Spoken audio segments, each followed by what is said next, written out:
Dumb Husky and his white cat Shizun. Chapter 145. Shizun has a meal companion now. The forest was completely dyed red by the time the busy harvest season was over.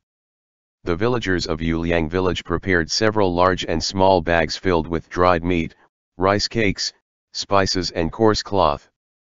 They kept stuffing them into the arms of Chu Wanning and Mo Ran. They didn't really lack for food or clothing at Shisheng Peak. However, this is the goodwill of the villagers and it would impolite not to accept them. Thus, the two didn't stand on ceremony and helped the village chief fill up the bags. Ling Er also came with a bamboo basket in her arms. The basket was covered with a small piece of blue cloth, and when the cloth was lifted, it was revealed that there were steamed buns and 10 or so boiled eggs with green shells.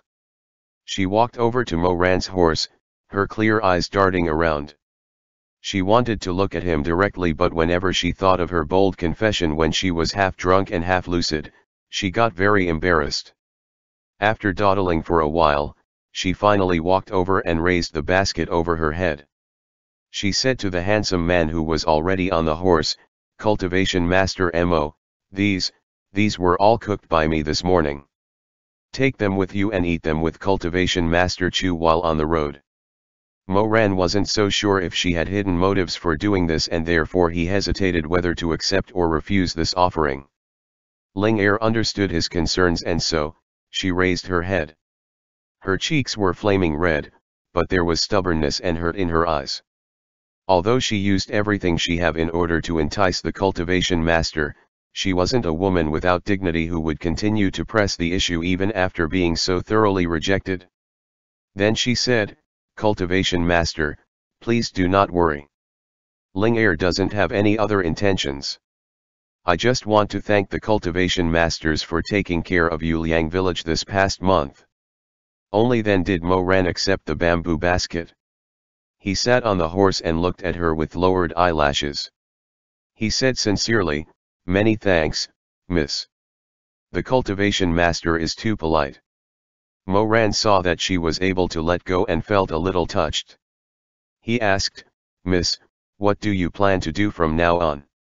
"AI, cultivation master, why do you ask? I don't think Miss is someone who is willing to stay in the village for long." Ling Er smiled and that fighting spirit appeared in her eyes again. "I want to go to the upper cultivation world to have a look. I heard that the Rufeng sect leader is kind and benevolent and he's willing to help all the poor people in the world. As long as people like us from the lower cultivation world can find a job in Linyi, he won't drive us away. I'm not bad at needlework and I can cook too. I'm sure I can make it out there for a while." Of course, she didn't mention the most important thing: Rufeng sect had the most disciples among the 10 major cultivation sects. Their sect was vast, covering a total of 72 cities, big and small. Linyi was also the capital of the Rufeng sect. Out of 10 people walking in that city's road, 5 were cultivators. If she went there, she would have better chances of getting a husband who is a cultivator. Chu Wanning did not know what she was thinking. Hearing that she wanted to go to Linyi, he knitted his brows and said, "The Rufeng sect is huge. Things might not be as simple as Miss thinks. If you want to live in the upper cultivation world for a long time in the future, you might want to consider going to Linling Island in Yangzhou. I don't think I would be able to survive in Yangzhou. The cost of food and clothes there were too high," said Ling Er. "Thank you for your advice, cultivation master. Ling Er will consider her options." Since she already said this much, Chu Wanning knew that it would be useless for him to say anything more, so he dropped the subject. The two of them carried a lot of parcels and spurred their horses. When Chu Wanning passed by the vicinity of Kaidi town, he paid special attention to the barrier there. Fortunately, the spiritual energy flow was abundant, so everything was stable. Therefore, the horses kept galloping all the way. By noon, they have reached and returned to Shisheng Peak. Chu Wanning went to report the situation to Shui Zhengyang. Mo Ran was left with nothing to do, so he strolled around. On one side of the Nahi Bridge, he bumped into a person who was wiping the stone lions on the bridge's column. Mo Ran wondered who was being punished here to do this manual labor and what mistake have they committed. However, those who were being punished would generally feel embarrassed, and so Mo Ran didn't plan to walk through the bridge. Just as he was about to turn around, he suddenly heard that person call out to him from not far away. "Aran." Upon closer inspection, he realized that the person wiping the stone lions was none other than Shimei. Mo Ran was stunned for a moment as he felt an indescribable strangeness in this situation. First off, it was strange that someone like Shimei, who always followed the rules, would actually be punished to wipe the Nehi bridge. Second, he was struck by how unfamiliar Shimei looked to him. It has been a while since he has seen the appearance of this older Shimei. Instead of getting used to it as time passed by, he was surprised to find himself getting more and more unfamiliar with this Shimei. So much so that he didn't recognize him at first sight on the bridge. "Why are you here? Did you do something wrong?" Mo Ran walked in front of him and asked. Shimei looked a little embarrassed. "I was punished together with young master." "Meng Meng." Mo Ran paused and smiled. This wasn't strange. It was probably Xue Meng who made a mistake, so it wasn't anything new. "What did he do this time that got you implicated?" "He said he wanted to go to the forbidden area behind the mountain to catch a few ghosts to practice. In the end, he almost broke the barrier that Shizun had sealed before he left." Mo Ran didn't know whether to laugh or cry. Does he think ghosts are like cats and dogs? That he can catch them as he pleases and raise them as he pleases? Same goes to you. If he's messing around, you shouldn't be messing around with him. Why didn't you persuade him otherwise?"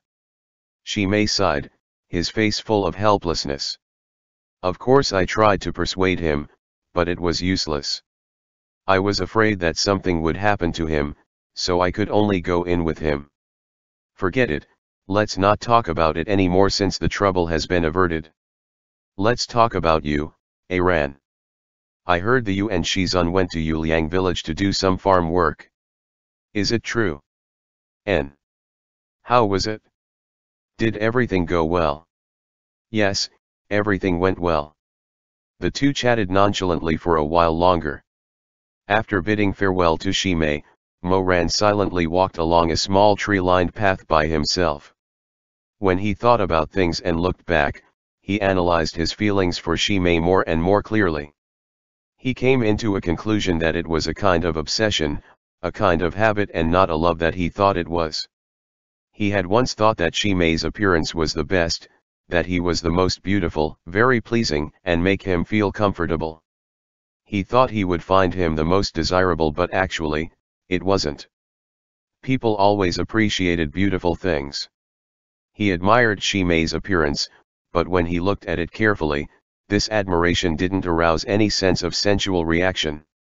He liked to look at him in the same way he liked to look at the red leaves that covered the mountains in autumn and the lotuses that filled the ponds in summer. All these years, looking at Shimei never aroused any improper thoughts in his mind. Some things remain the same though, like how he still cherished Shimei and he still cared about his well-being. However, there was also some remarkable difference from the past. The current Mo Ran has a clearer understanding of his feelings. He was not a willow.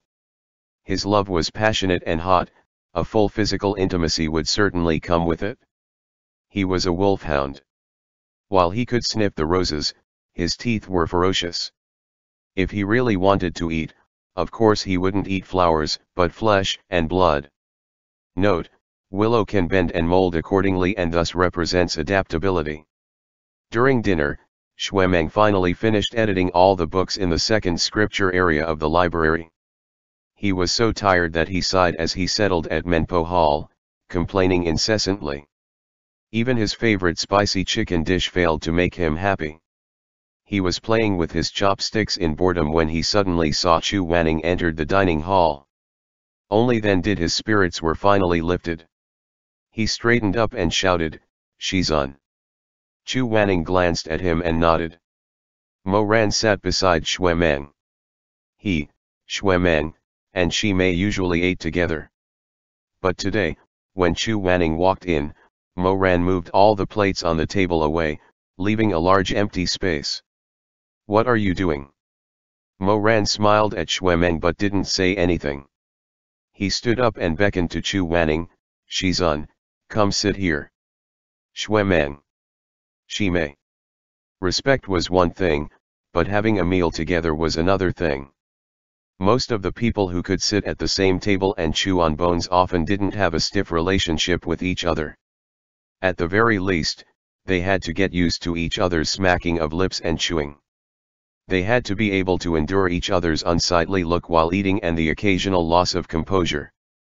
Seeing the expressions on both Shuemeng and Shi Mei's faces, it was obvious that they were still not used to Chu Wanning despite the fact that Chu Wanning's table manners were usually calm and indifferent.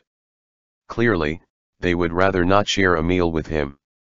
For them, dining occasionally with their Shizun was no different than being in a social event. Both of them had to be formal and courteous, which would usually end with their back being stiff with how tense they were and not being able to enjoy the food at all. Chu Wanning also understood this, and that's why he glanced at Mo Ran in surprise and shook his head. He then carried his vegetable dish and went straight to his usual spot. It had been 5 years since he last ate at Menpo Hall. As soon as he sat down, Chu Wanning saw a small engraved copper plate on the corner of the table. On it were engraved the words "Elder Yu Heng's exclusive table" in small characters. Was Shui Zhenyang mad?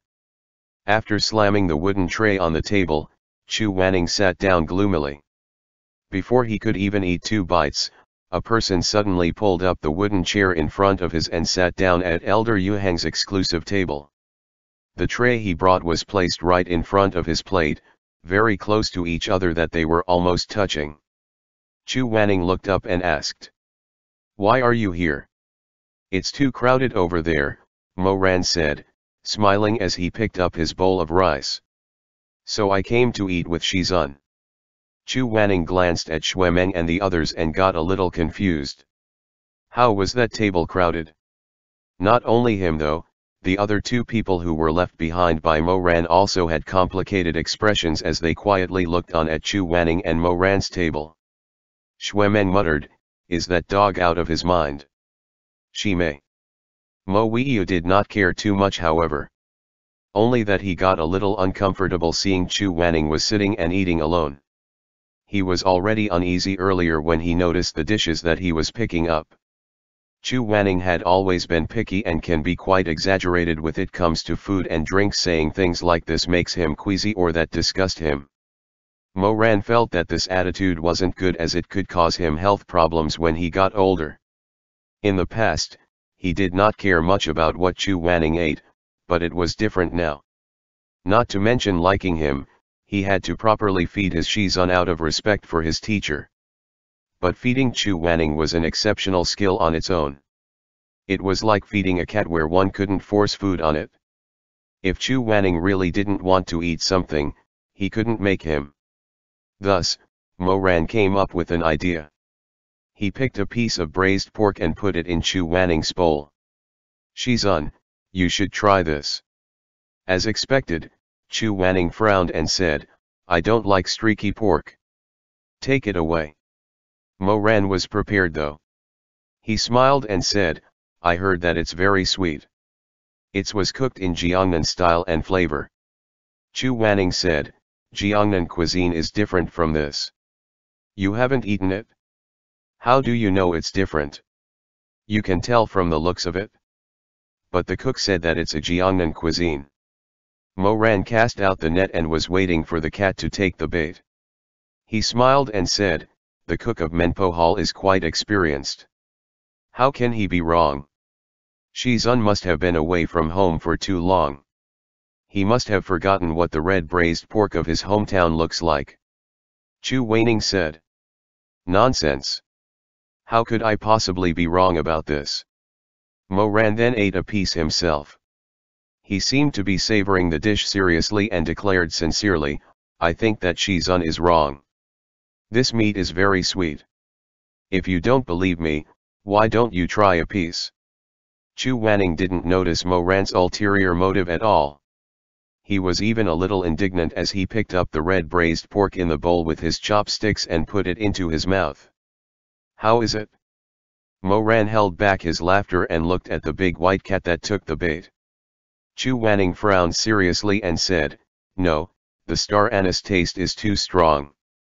I'll go tell the chef. Jiangnan's red braised pork is not made like this." Hey, Mo Ran immediately pulled him back. He couldn't help but feel a little speechless.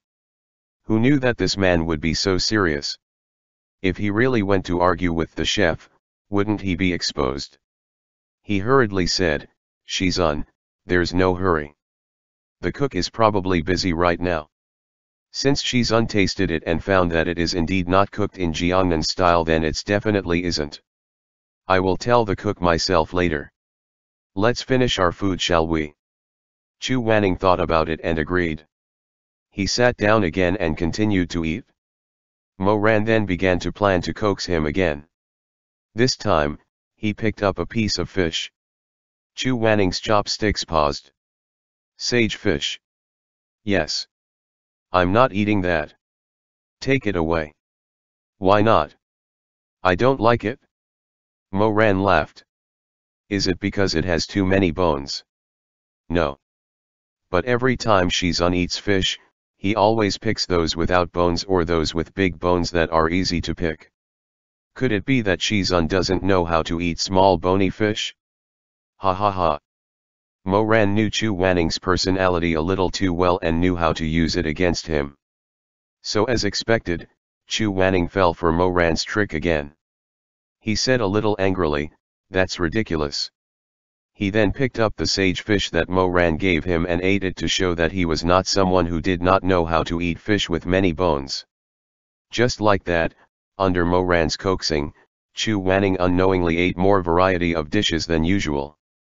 It's almost as if he ate all sort of vegetables and meat dishes. Normally, when he ate by himself, he would be finished in under an hour.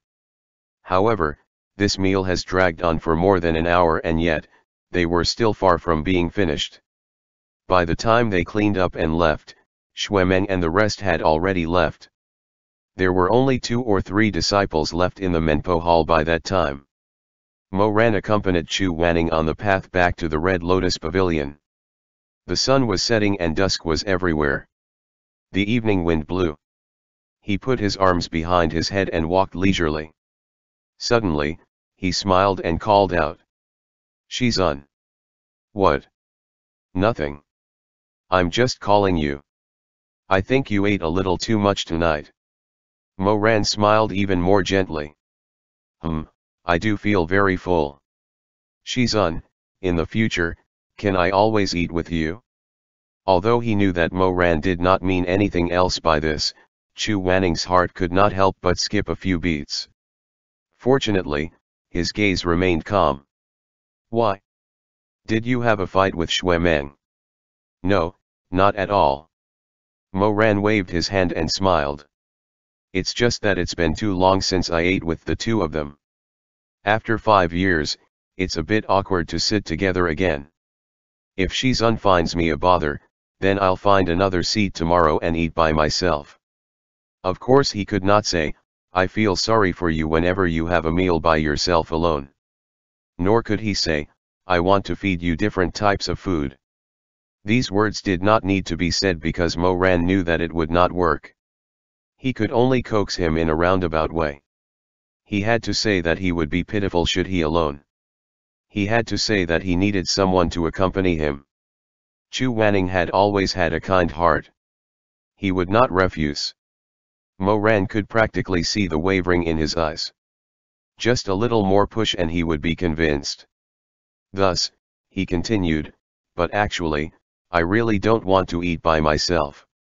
"Why?" Mo Ran lowered his soft eyelashes.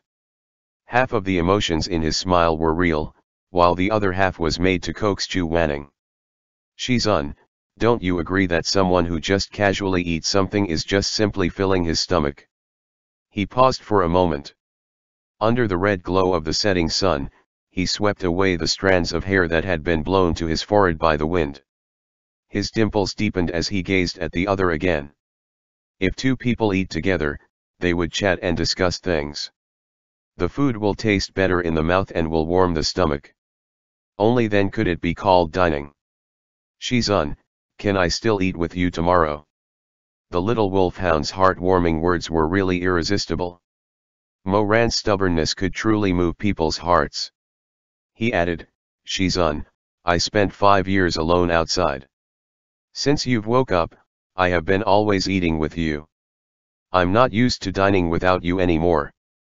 I don't eat rabbit heads nor do I eat duck necks. After uttering the last word, he burst out laughing. He tugged at Chu Wanning's sleeve like a rascal and continued, I'll eat jala tofu with you. As well as sweet osman thus lotus pancake. Just promise me, all right. It would have been better if he had not said this, as once he did, Chu Wanning suddenly recalled some old grudge. His face darkened. He then sneered and said, it's fine, but you have to eat the same food as me in the morning. Mo Ran agreed even before he could analyze what Chu Wanning was indicating. Of course, Shizun. What food are you talking about? Savory tofu pudding. Chu Wanning said unsympathetically, with seaweed. Mo Ran.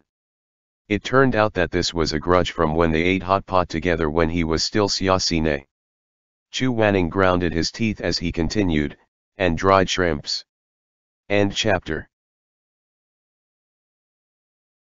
Dumb Husky and his white cat Shizun. Chapter 146. Shizun, her wanting to marry really has nothing to do with me. From that day onwards, a strange scene appeared in the Menpo Hall.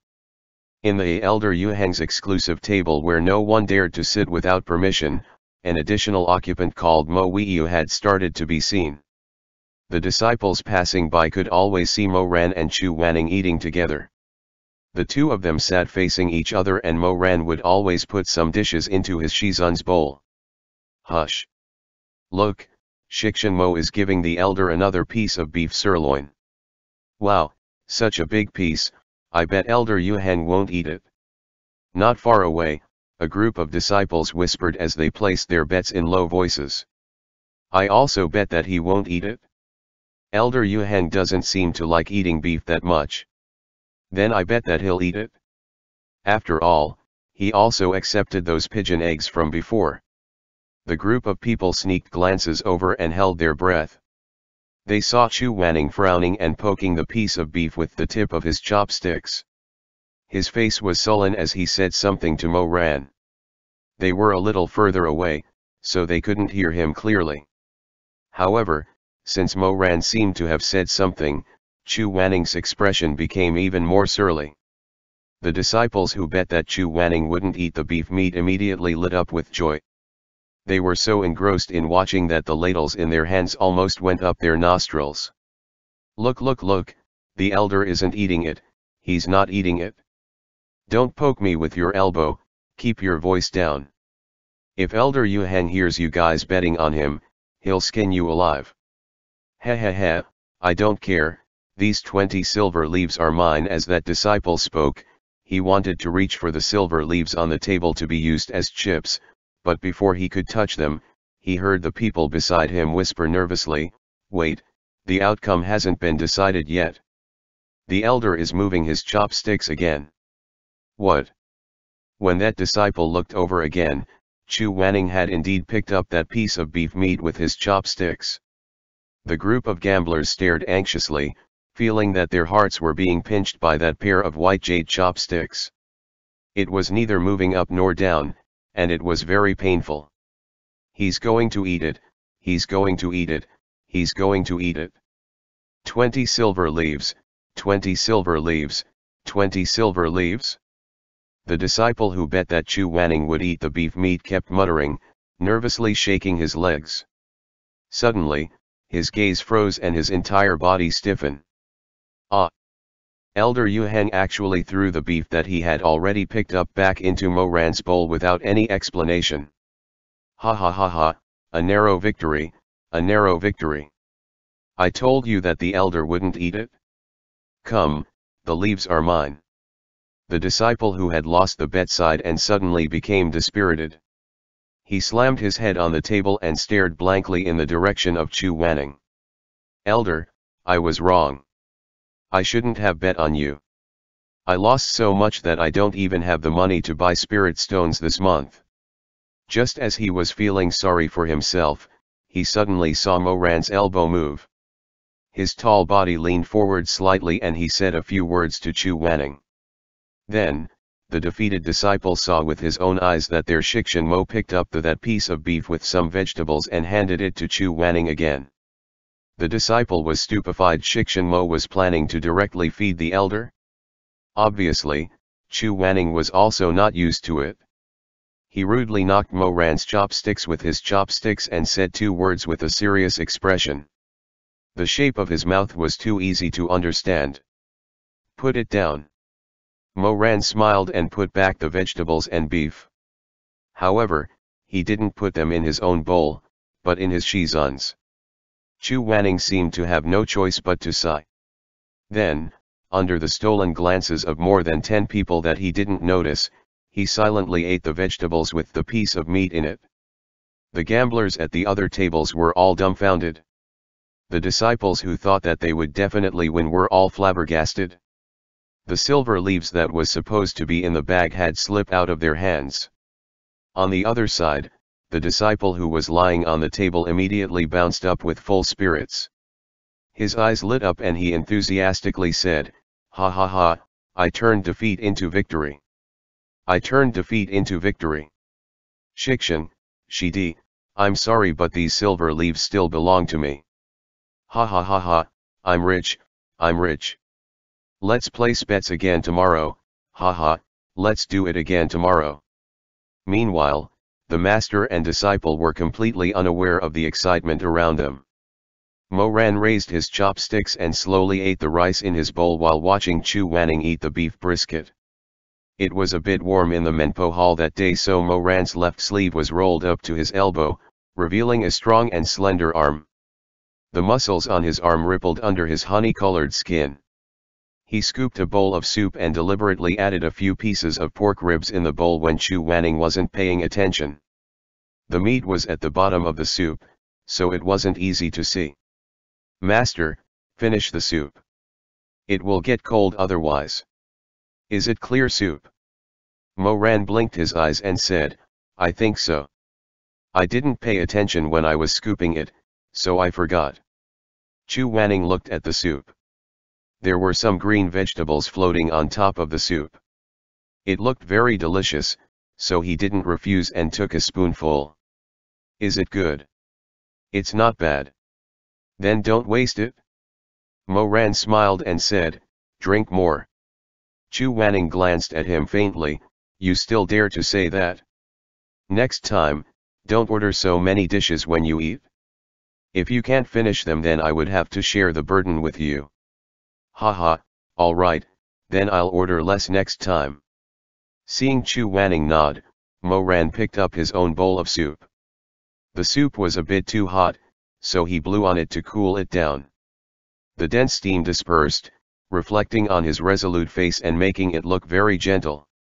Hot soup was an extremely wonderful food. It was clearly just a bowl of boiled water with some meat and seasonings in it, yet it could warm one's entire body from the stomach to the heart. And drinking soup with the person you love, that kind of satisfaction was like throwing a small stone into the water, causing ripples to spread out on the surface of the lake, flickering with light. Moran couldn't help but sigh softly in the midst of this hard-won peace in this life. So it turned out that time was carefree. Once drunken, one would be able to taste the flavor of a bowl of soup. For this bowl of soup, he had once grinned at his teeth and sucked blood and killed people as if they were flies. It was also for this bowl of soup that he now regretted it to the bone. He held the bowl of soup and drank it very quickly. Whether it was the uneasiness in his heart or the uncertainty about the future or the regret and guilt, he didn't want to think too much about it at this moment. His good days were too few and far in between, to the point that he needed to fight for them day and night. It wasn't that he didn't want to slowly savor it, leisurely and carefree. In fact, he was very envious of people like Shuemeng. Because he was born with wealth, he was always calm and unhurried. Mo Ran couldn't be calm. He often had so few things that he was always fighting for them. He was afraid that the things he snatched would be taken away, so he could only immediately and hurriedly devour them down. In this aspect, he almost retained his primitive bestial nature. He felt that only when he ate and hid the food in his stomach could he be at ease. Only then would he truly have something that no one could take away. When he was young, he fought for food with other children. In his previous life, he fought the world with other cultivators. And in this life, he only wanted to snatch this bowl of soup. He knew that he had done a lot of evil things and was afraid that fate would one day settle accounts with him. Thus, he only wanted to snatch a little bit of his pitiful happiness and then run away, leaving fate far behind him. Like all those who tried to start over after committing a serious felony, Mo Ran was always smiling, but in his heart, he was really uneasy. He knew that the saying of good and evil will eventually be repaid was not a lie. When the excitement died down, he always felt that the peace in front of him was all fake, like a mirage, like the reflection of the moon in the water. In the end, he would still wake up and return to that empty Wushan palace, back to hell. Thus, he wanted to drink a few more mouthfuls before the soup turned cold. This way, if one day, he really did get his retribution and got despised by the world, was judged by fate and was once again pushed into the deep abyss of the cold pond, he could rely on this breath of hot air and walk on alone. "What are you thinking about?" Chu Wanning asked him. "Ah." Mo Ran came back to his senses, softly responded and then smiled, "Nothing, I like to daydream after eating." Chu Wanning glanced at his empty bowl. "Have you finished drinking that?" "Yes." "You seem to like today's pork rib soup very much." "Haha, that's right." Chu Wanning took his bowl and said, "I'll go get you some more." He quickly returned and, as expected, he brought a big bowl full of meat soup. It was a little hot, and after putting down the bowl, Chu Wanning used his fingertips to touch the tip of his ears, warming his ears and lowering the temperature of his fingers. He sat down again and said, "Here. A full bowl. Drink slower." Chu Wanning said, "If it's not enough, there's more, no one will take it from you." Mo Ran was moved by this simple sentence. He held the bowl of soup, his thick black eyelashes drooping, and with a faint nasal voice, he smiled and replied, "All right." Chu Wanning did not know, but in that moment, Mo Ran did his best to not hold the bowl full of soup and to not cry when he heard Chu Wanning said, "If it's not enough, there's more, no one will take it from you." Chu Wanning had been gone for 5 years, and he had been tormenting himself for all those 5 years. 5 years later, his Shizun had told him to take his time. Mo Ran's heart suddenly hurt very, very much. The closer he got to Chu Wanning, the more upset he felt. It's a fact that if one did not pay attention to many things, they would not be able to see the feelings behind them. But now that he looked carefully, he saw that Chu Wanning was so tolerant, so gentle, so good to him. He had actually ruined this kind of person in his previous life. In this life, what right did he have to deserve to be the companion of this person for the rest of his life? His heart trembled as he struggled bitterly. On one hand, he felt that he was not worthy, that he should stay far away from Chu Wanning. He often questioned himself as to where did he get the face to smile at Chu Wanning, to be good to Chu Wanning? Shameless. But, on the other hand, there was not a moment when he did not yearn. Is this how it is? Can this be how it is? They still have a long life, let him redeem the sins he once committed bit by bit, all right? I return from the mountain of corpses with a body full of sin. I use my hands full of blood from my previous life to hold the mellow and warm soup of this life. I am willing to kneel for the rest of my life, and when I die, my soul will go to hell. I only hope that you are still willing to hold this cup and taste it. Shizun. At some point, Shuemeng had arrived. Mo Ran returned to his senses. In fact, ever since Chu Wanning's death, he had spent almost all of his days and nights in self-reproach and feeling uneasy. If he immersed himself in these emotions for too long, he would become very depressed. It was not a good thing if the people around him got affected by it. Thus, he had always been working hard to adjust his emotions. In the past year, he had only slightly improved. But occasionally, there would be 1 or 2 points in life that would still affect him. He would then fall into a dilemma and self-loathing because of a single instance or when he heard certain words. When he raised his head and looked at Xue Meng, the gloom on his face had not yet to disappear, which caused Xue Meng to jump in fright. "Aya, you dog, what are you doing? Why are you looking at me like that? Do I owe you money?" Mo Ran knew that his mind had wandered just now and he could not take it back immediately. He forced a smile and said, "I ate a bit too much. Do you have something to say to Shizun? Then go ahead and talk to him. I'll go out and get some fresh air." "No, don't go.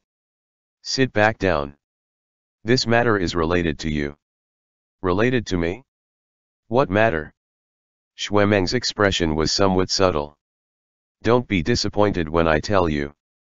Chu Wanning said, "All right, Xue Meng, just say it." Oh. Xue Meng, who had originally wanted to keep him in suspense, immediately said, "It's like this. I just received an invitation. Song Kaiyutong is getting married." Mo Ran's expression changed and all the blood drained from his face in an instant. But this trembling was not because of Song Kaiyutong, but because of Xue Meng. In this life, Mo Ran knew very well what kind of person Song Kaiyutong was. Thus, he hated that he could not avoid her. Right now, the two of them were even more distant than clear water and had nothing to do with each other. But Xue Meng. Why did Xue Meng think that he would be disappointed when Song Kaiyutong got married? Mo Ran's heart clenched. He almost instantly thought of the fake Goshen that had been causing trouble all this time, the mastermind behind the scenes who had never revealed himself. That person was also very likely to have been reborn as well. If that was the case, then that person was very clear about Mo Ran's past and knew the sins of Mo Ran's previous life like the back of his hand. Mo Ran's face paled and he forced himself to remain calm. He looked at Xue Meng with faint nonchalance and asked, "How does this have to do with me? Don't you know that yourself?" Xue Meng's expression was a bit strange. "Today, someone from the Rufeng sect came to deliver the wedding invitation. That Miss Song even asked someone to deliver a letter to you. If you don't have anything to do with her, why would she write a letter to you?" "Mo Ran, it's not that I want to criticize you, but when did you offend her?" Mo Ran found it difficult to calm down, as if there were thorns in his back.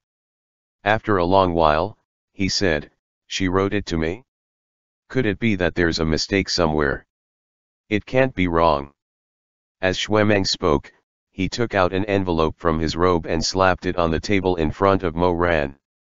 "It's written in here very clearly that this was addressed to you personally. How can there be a mistake?" Mo Ran glanced at the envelope, his heart beating like a drum as countless thoughts flashed through his mind. It was indeed Song Kaiyutong's handwriting. But why would Song Kaiyutong, who had met only by chance in this life, write a letter to him before the wedding? Xue Meng crossed his arms and was very unhappy. "Do you want to go back and open it privately, or do you want to open it here in front of us?" Mo Ran turned his head and saw that Chu Wanning was also looking at him, his sword-like eyebrows slightly furrowed. "Open it?" Xue Meng was angry. He hated people who messed around with men and women, so he was somewhat overbearing. If this was really the case, then there was no way to avoid it. Mo Ran only felt waves of weakness as he stretched his cold fingertips out. He did not make a sound, and silently took the letter and opened it. End chapter. Dumb Husky and his white cat Shizun. Chapter 147. Shizun, do you have something to say? There was only a thin piece of paper inside and a few short sentences were written on it. Mo Ran glanced at it and his heart dropped to his stomach. He almost secretly let out a long sigh of relief, and only then did he realize that his clothes were drenched in cold sweat. Xuemeng also came over to take a look. "What does it says?" He frowned as soon as he saw it. "Why is it this kind of thing? What else could it be? I already said that I'm not familiar with her." In his relief, Mo Ran really laughed out loud. He put the letter on the table. "You made it sound so strange that you almost scared me." As it turned out, in the past years that Mo Ran had been traveling around, he had killed many notorious demons. Among them was a carp demon, which had plagued Dreamcloud Swampland for many years. Because of its high transcendence energy and its remote location, many cultivators went to fight it, but in the end, they all became bones that it used to decorate its cave. Dreamcloud Swampland was filled with demonic aura, and it was very easy for Yao to cultivate into demons, but carps were not animals with high attack power. Logically speaking, a demon that cultivated wouldn't have such a strong killing intent. Mo Ran fought it for more than 80 rounds and finally killed it with Jiangui. He cut open its stomach and only then did he know the reason for its strong demonic aura. That carp demon had a Wangshu crystal in its abdomen. Mo Ran smiled. "This crystal has been condensed with 1,000 years of moonlight and it's a high-quality spirit stone. It can be used to refine weapons or cultivate spiritual cores, one of the best choice there is." Chu Wanning said, "She's a butterfly bone beauty, why would she want this?" She said that she wanted it for her husband. Her husband has a fire spiritual core, but he's been cultivating too quickly these years and he's in danger of chi deviation. Therefore, she didn't hesitate to ask me to sell the Wangshu crystal so she could present it to her husband as a dowry to suppress his yang energy. Hearing this, Xuemeng nodded his head and commented, "She wants her husband to be safe. What an exceptionally considerate bride she is." Mo Ran smiled ruefully and said, "Though I wonder, where did she get the money from? Didn't she just reach out and ask for it on behalf of Rufeng sect? She's so good looking, and if she says a few words in a soft voice, which martial brother can refuse her? Say someone like you, right?" Xuemeng immediately widened his eyes. "Don't make it sound like I'm perverted and can be easily fooled. Don't be angry, I'm just analyzing things." Mo Ran said and handed back the letter to Xuemeng. At Shisheng Peak, if a correspondence was not replied back, it would be kept in a sealed chest at the library. Mo Ran then said, "File it." Xuemeng was stunned as he tried to clarify. "File it? If it can't be returned, then burn it," was Mo Ran's reply. "What?" Xuemeng was getting a little anxious. "She's getting married and she's asking you for the spirit stone for her dowry. It's not like she's asking you for it for free. She said that she's willing to pay any price. Furthermore, her intentions are sincere. Why won't you sell it to her?" "It's not that I don't want to sell it, nor was it useful for me to keep the spirit stone. It's simply because it's not mine anymore. I've already given it to you." "To me?" "That's right." Mo Ran smirked and pointed at Long Cheng's saber at Xuemeng's waist. He said, "Didn't I send you a high-quality spirit crystal a few years ago so that it could be embedded with Long Cheng? Isn't your current Long Cheng a lot powerful than it used to before? It's not much different from any holy weapon, right? You should thank the carp demon for that." Xuemeng's mouth fell open and he couldn't say anything for a long time. He only knew that Mo Ran had obtained a high-quality spirit stone when he was traveling the world, but he never really cared about the origins of the spirit stone. He always held a grudge against Mo Ran. Regardless of whether he was a sinful person or someone who had turned over a new leaf, he still held a hint of dissatisfaction and rejection towards him.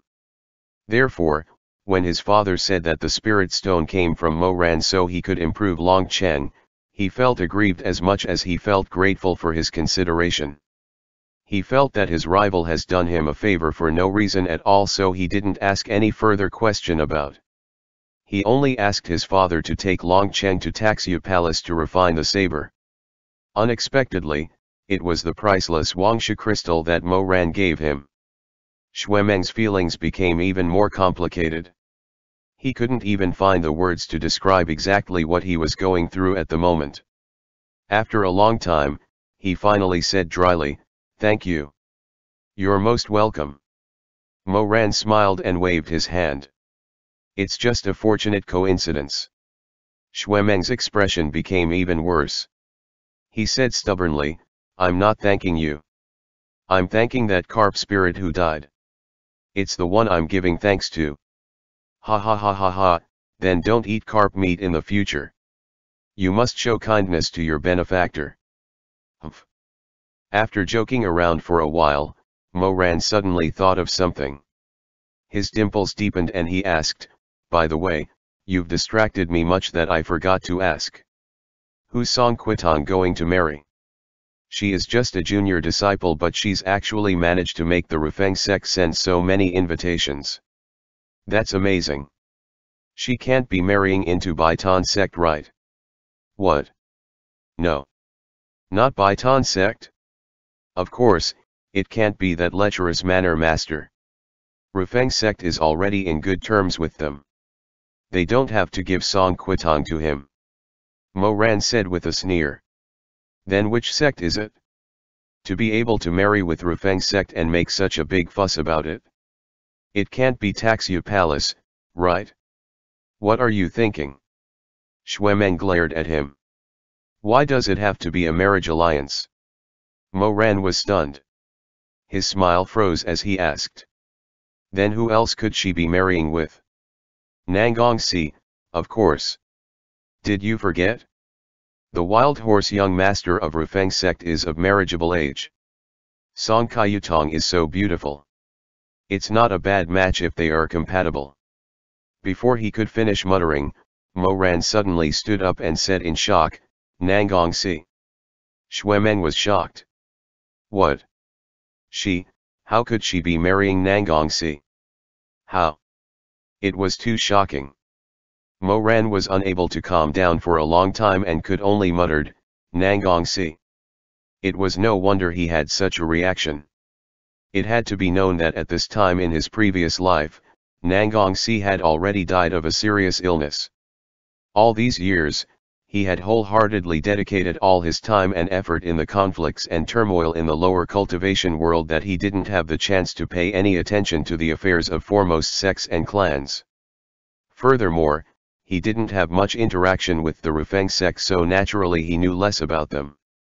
Only now when Xuemeng suddenly informed them about the upcoming marriage of Song Quitong and Nangong Si, did he realize that there's something wrong about this situation. This can't be right. All these changes of fate in the world didn't only happen to him but with Rufeng sect as well, which he didn't have much relationship with. The person who should have been resting in the coffin a long time ago was not just very much alive, he was even causing waves in the cultivation world, wanting to take his previous life's empress as his wife. This news was somewhat frightening. He couldn't swallow for a while as he almost choked. Also, was Nangong Si blind? Why would he take a fancy to such a woman? But what should be celebrated still had to be celebrated, and what should be given still had to be given. Since sect leader Nangong had delivered an invitation to him, how could he not go? The wedding banquet was set for the 15th of the month. Xue Zhenyang arranged all the affairs of the sect and handed them over to both Tanlang elder and Suanji elder as he made the preparation to leave for Linyi. Aside from him, Madame Wang, Xuemeng and Mo Ran all had to attend in observance of the etiquette in the cultivation world.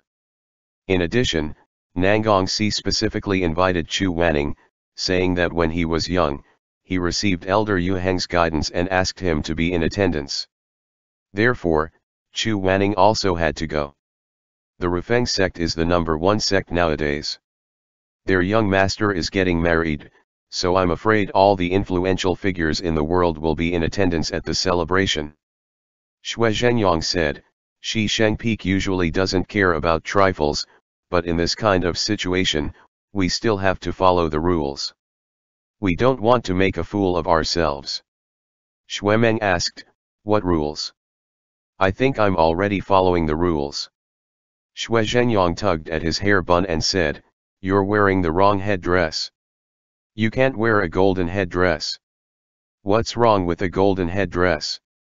Madame Wang smiled gently and said, "Meng Er, this is your first time attending a wedding banquet, so there are many things you don't understand. Mother will tell you, so you better listen carefully. In the upper cultivation world, only the groom can wear a golden headdress. If you wear a golden headdress, it's like announcing that you'll be stealing the bride.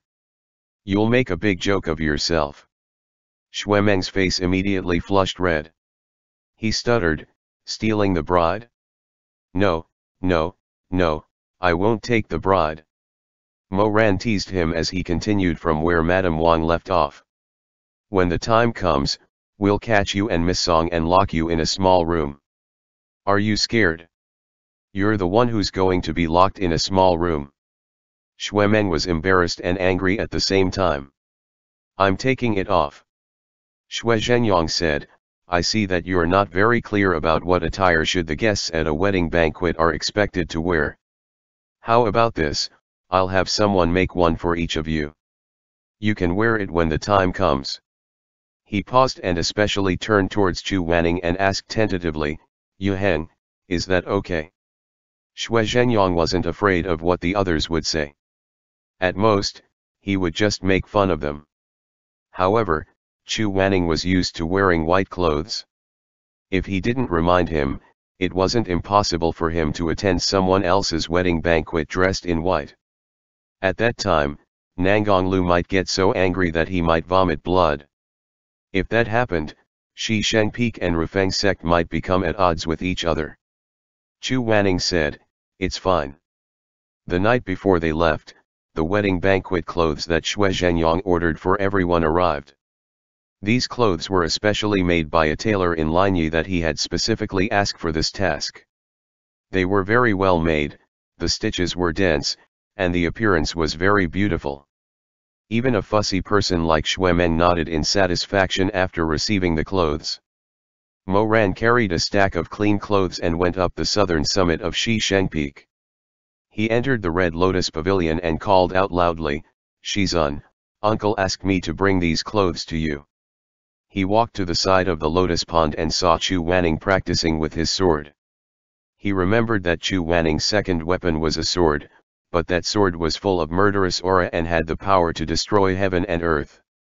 Chu Wanning never used it lightly. However, if the sword wasn't sharpened, it wouldn't be effective, and if the swordmanship wasn't practiced, the skill would become dull. Even if the sword didn't have a chance to be unsheathed, Chu Wanning would still take other swords and practice from time to time. At this moment, the moonlight was chilly. Perhaps because he felt too warm from practicing his swordmanship that he took off his outer robe, leaving only a white silk inner robe on. The silk material swayed slightly with the evening breeze, looking lively and elegant.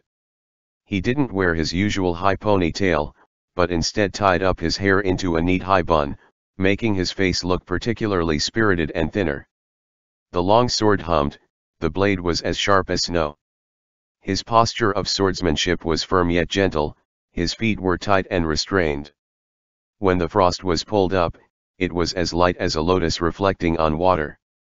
When the cold lightning was released, it was like a flood dragon breaking through the sky. Stretching and relaxing, retracting and releasing, it was all pointed at the best angles. Mo Ran stood not far away and watched. He couldn't find a single flaw. Suddenly, Chu Wanning's eyebrows trembled. He pointed his long sword at the lotus pond and saw that the movement was swift and fierce. The ripples in the pond were divided into two by the sword's aura. It was actually forced by the sword's edge, and for a long time it didn't come back together. It was the saber cutting the water. He lightly tapped the ground with the tip of his foot, his long body swept up, lightly and gracefully flying through the middle of the water ripples. He opened his arms, his white sleeves fluttering, and like an immortal, he floated to the pavilion on the opposite side of the pond. Shizun.